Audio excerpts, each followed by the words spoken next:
What's going on, everybody? I want to welcome you again to another episode of the DM Gaming Podcast, y'all. And I think today on the Madden tip, we want to talk about Madden Ultimate Teams because, there was a lot of information released on that yesterday and a new game mode that a lot of people are pretty excited about. However, we're not going to talk about that because that's very obvious.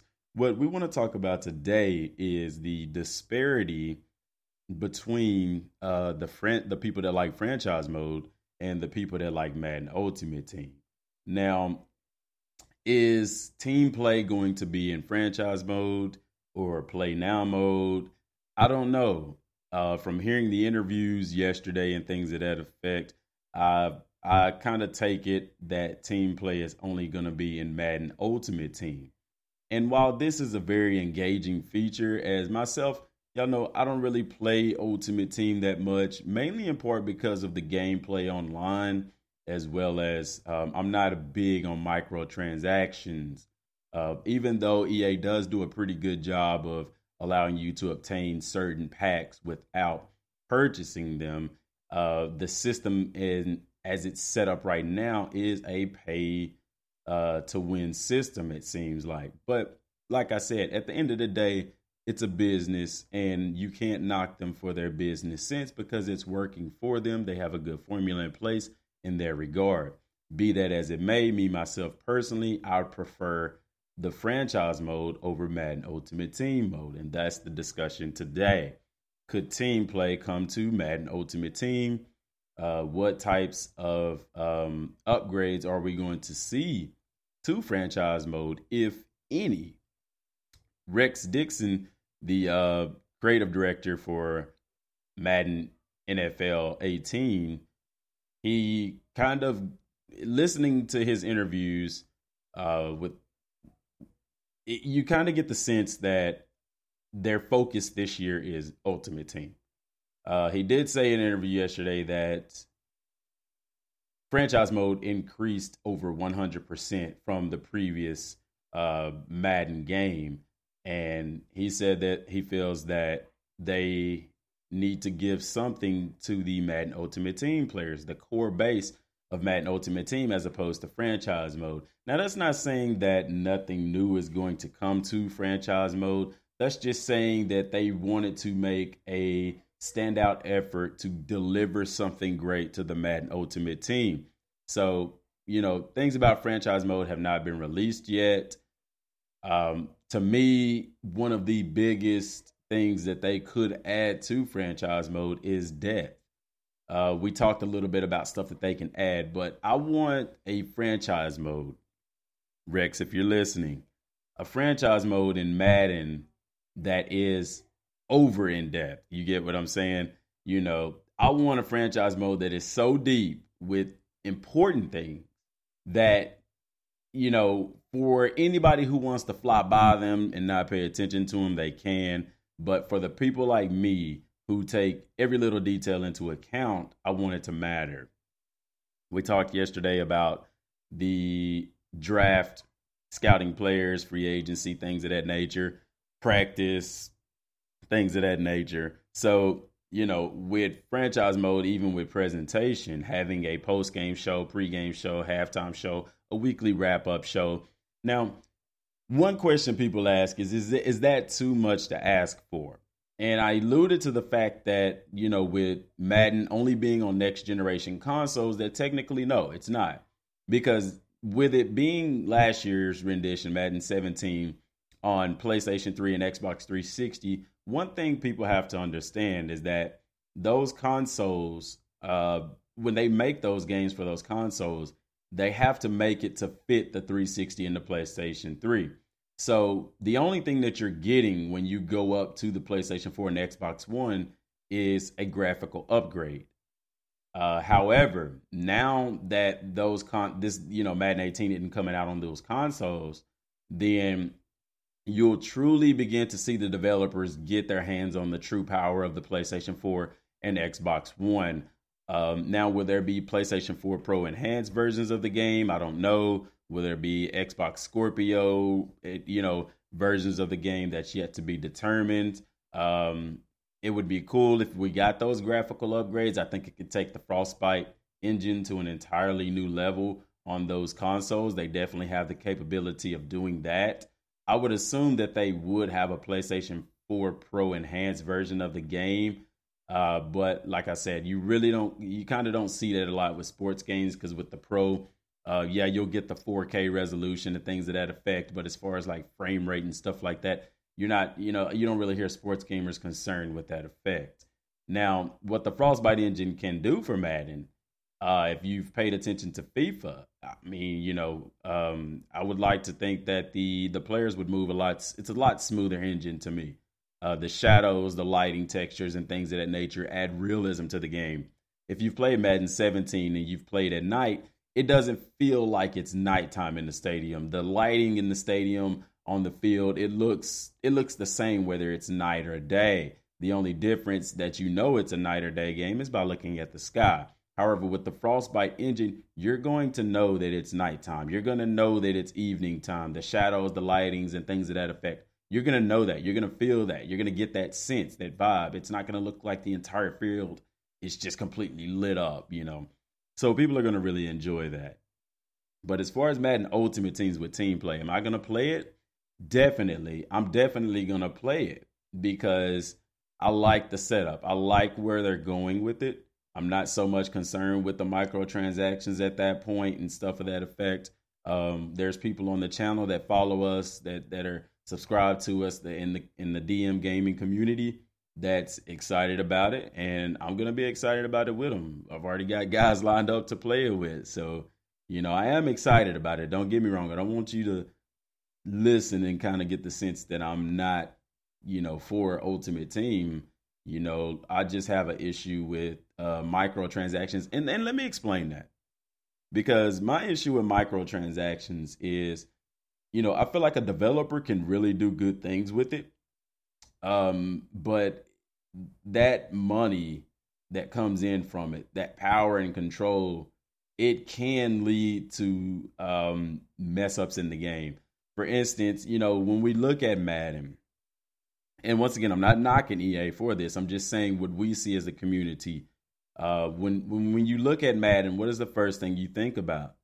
Ultimate Team. You think about the Ultimate Team Championship. And with team play involved, I would be more than surprised if they didn't have a MUT championship with team play. I think that they'll implement that this year with Madden as well. But when you think of Madden, that's what you see. When they promote Madden, that's what you see. Look at the pre-order incentives. It's Ultimate Team things. Look at the GOAT edition.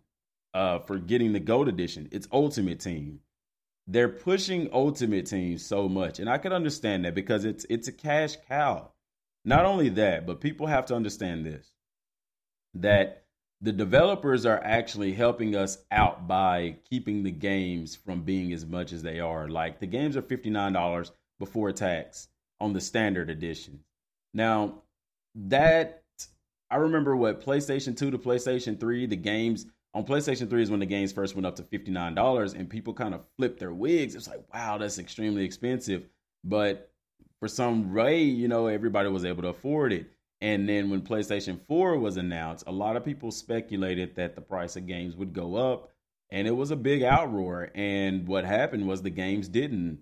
The developers and stuff kept the games at the same price. But this is the truth, y'all. It costs more money to make those games. So these developers have to implement certain strategies and marketing tactics in place to counteract the loss for making that said game. And that's why you see more and more microtransactions popping up in the gaming industry. Not only that, but people flock to it. People, as much as we say we don't like microtransactions, there is a overwhelming popularity base that has that disposable income to put into microtransactions. My only issue with microtransactions is everybody can't afford it. So it shouldn't be a pay to win system. I look at Destiny, and Destiny, they introduced silver and stuff like that. And it started out where it wasn't a pay to win thing at all. It was simply a cosmetic thing. People got it. But then they started doing different events in Destiny, and the only way to get certain items were you had to basically purchase them through a microtransaction, So, that's why I'm kind of on the fence with microtransactions. Right now, I would, if I had to say, if Ultimate Team was a pay to win type of thing, in previous renditions of the game, I would say yes. With 18, I'm not so sure, because with Madden 18, one thing that people have to realize is that it seems to be shaping into the type of game, and they call it the year of the user.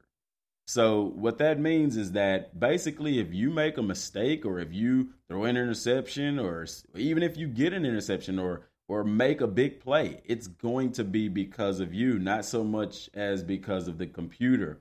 And in Ultimate Team, especially with team play, that's even more said and pronounced. In team play, you're going to be in control.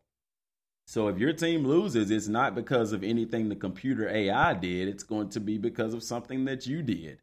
And so, even though, I say that with a grain of salt, because player stats to me player attributes are going to play a even larger role in Madden 18, with it being the year of the user. And with that being said, I'm very interested to see that, because remember, we talked about that in previous videos and things like that on the YouTube channel, how, a cornerback that has a good jam or press technique, in Madden 17, it's a joke. And Rex Dixon last night with iMavericks interview spoke about the defensive back play in Madden 18.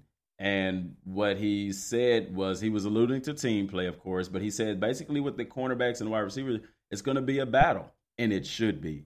And he said that, being the cornerback, hey, you could jam your man to the inside, or you could jam him to the outside, or, you could pretty much jack him up at the line of scrimmage and he not even get off. But on the receiver's end of it, you could fight off of that. And if you get past that, say he was trying to jam you inside and you actually get a outside release or something of that nature, then you are going to be in a position to really make a huge play.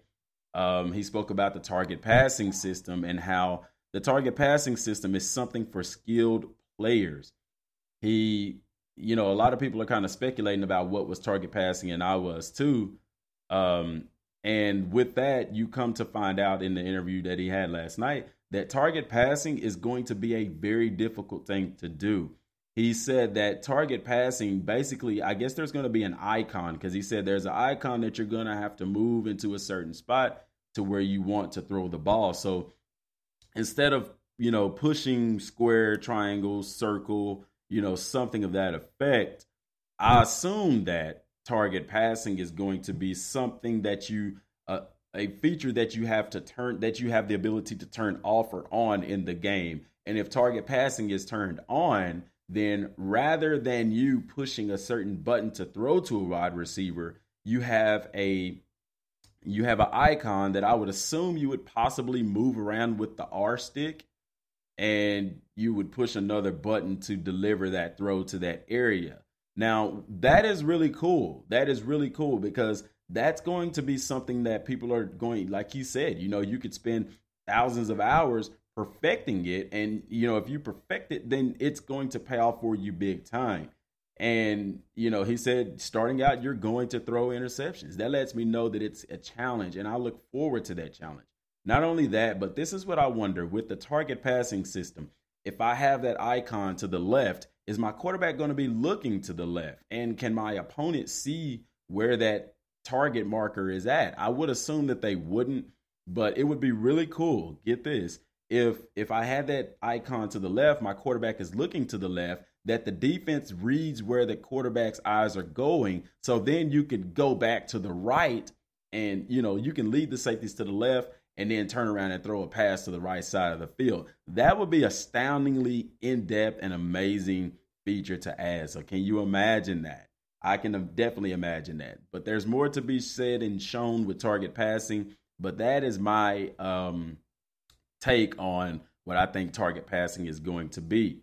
Now, like I was saying with the defensive backs and the wide receivers, them adding that into the game, I would like to think that that's going to be in the entire game, not just something for Madden Ultimate Team, because a lot of people are excited about that. We talked about that in the live stream yesterday. A lot of people are pumped up about it. It's going to be really bad for the Madden community if that's just a Madden Ultimate Team squad feature. I would love to see that in the game. And somebody asked the question yesterday, is this going to be something that's done only when you're clicked onto the player? I really think this is something that's not. I think that with the coaching modes on the fly type of thing, the adjustments and stuff, you'll have the ability to tell your cornerbacks and stuff to jam inside, jam outside, and things of that nature. My only concern is this. Madden can be very fast paced. So, are you going to be able to make these adjustments in time to, before the snap of the ball? It's going to be very interesting. But I can see that this is probably going to be a feature throughout the entire game, simply because Rex Dixon also alluded to position advantage. And, a lot of people ask me, well, DM, what does position advantage mean? And playing cornerback, I can tell you exactly. Position advantage means if you're in position and it starts from the line of scrimmage, if I'm jamming a wide receiver and I want to force him to the outside, and I do force him to the outside, I'm already in a positional advantage because I am pushing him to where I want him. You see what I'm saying? If I'm trying to force him or keep him, I'd say, from going inside, and he breaks on me and goes inside, then the receiver at that point is at a positional advantage, because me being a cornerback, according to what defense I'm running, I need that receiver to be in a certain spot. You see what I'm saying? So, like if the linebackers are blitzing, I need to force that receiver to the outside, because if he gets inside and run a slant route where that blitzing linebacker is blitzing at, then he's going to be wide open for a pass. There's no one there to defend him. You get what I'm saying? And then on the deep side of the ball, for fly routes and things of that nature, if I'm a defensive back and I'm in that receiver's hip pocket, I am in great position. I'm in perfect position to make a play on the ball. One thing you note when looking at the trailer is the catch that Antonio Brown was making on the Baltimore Raven. I don't know if he was a cornerback. I would assume he was a safety, but I will just call him a defensive back for the time being. That was a positional advantage play. They were showing off positional advantage, because why did Antonio Brown make the catch? Because the defender that was guarding him, if you go look at the trailer, his back was turned to the ball. He didn't know where the ball was at. And then you had Josh Norman making an interception over Dez Bryant because he was in a positional advantage. He had his eyes on the ball. Not only that, but the ball was overthrown. You see what I'm saying? And I there's so much that is there. There's so much depth and information that's there that it's going to be awesome. I think people are going to really be excited and happy to get their hands on this. Now, a lot of people ask, what about gameplay? What about gameplay? All of these things are fixing the gameplay. Everything that I'm talking about right now is gameplay. Rex Dixon talked about legacy issues, and we talked about that yesterday. That's fixing the gameplay, because let's be real. Gameplay does give a different feel to the game. It does affect how the game is played. I'd be more inclined to actually, if the cornerbacks actually play true to NFL cornerbacks, with jamming and zone coverage and man, for instance, I'm going to be a lot more inclined to pay attention to those attributes and player types when I'm doing my scouting, when I'm doing my free agency, when I'm going through the preseason and things of that nature. You get what I'm saying? Because right now, I don't pay attention to press when it comes to cornerback play, because they don't press anyway. The top corners don't press. They're not playing in the hip pockets of the wide receivers or anything. It's quite appalling, to say the least, coming from a former defensive back. So I really think this year stats are going to play a factor. Another thing that he said they were improving on is, long gone are the days where people, the running backs get caught from behind. He said that, that basically, if a guy is fast, say if he has 92 speed, he's not going to get caught from behind from a guy that has 80 something speed. And somebody asked a question in the live stream yesterday. He said, well, speed's going to be an OP stat or attribute. And of course, what I said to the guy was this. Think about this. What is the highest rated drill in the scouting combine? The 40-yard dash. Why? Because it measures speed. Speed kills in every level of the game. Speed is always and always will be an overpowered technique. Now, it's not the greatest. I mean, it's not the only one, but it is the top. It's the top dog, If you have a guy that can run a 4.2 40, you're going to want to get him the ball in space. Why? Because he can run away from people. He's a home run hitter. Now, that doesn't mean that just because he's fast that he's going to be good. There's going to be other attributes that play a factor. But having speed, you can't. That's one thing that you can't coach. So, yeah, it's an OP technique. It's an OP skill. But I think that the way that Madden 18 is going to be structured is just because that guy is fast. Yeah, if he gets to the sideline and he has room to run, he's going to be gone, which it should be like that because it's like that in real life. But the way that the game is structured, I don't look to see a lot of breakaway runs and things of that effect, because one thing you have to realize is this. As much as there are fast running backs and wide receivers, there's just as many fast cornerbacks and safeties in the game. So it's going to be really interesting. How are you going to shape your team? Are you going to build your team around speed or strength or agility, or, you're going to draft players based off of their speed and things of that effect? It's going to be, look, just by them changing, and that's all gameplay. That's not modes in the game or anything. That's all gameplay. So with them just changing the gameplay, you can already see how it automatically affects every other thing in the game. And Rex Dixon said it. He said Madden 18, by us fixing those legacy issues, it plays like a completely different game. Couple that with the smoothness that the Frostbite engine provides and the graphical fidelity that it gives, you get the sense of a completely different game. And that's not even, we haven't even talked about game modes in the game, That's just with gameplay. The game is already different.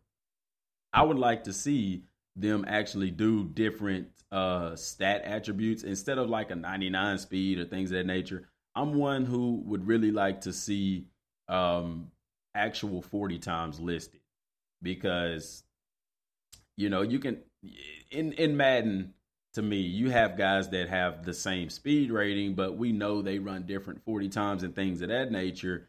With Mr. Ross, who just set the NFL Combine record in the 40-yard dash, now I understand that's a 40-yard sprint. One thing people have to understand is, somebody may be fast in 40 yards, doesn't mean they're fast in 100 yards. So you could have a guy that's fast in 40 yards, but you give a guy who's close to that speed, but with more endurance,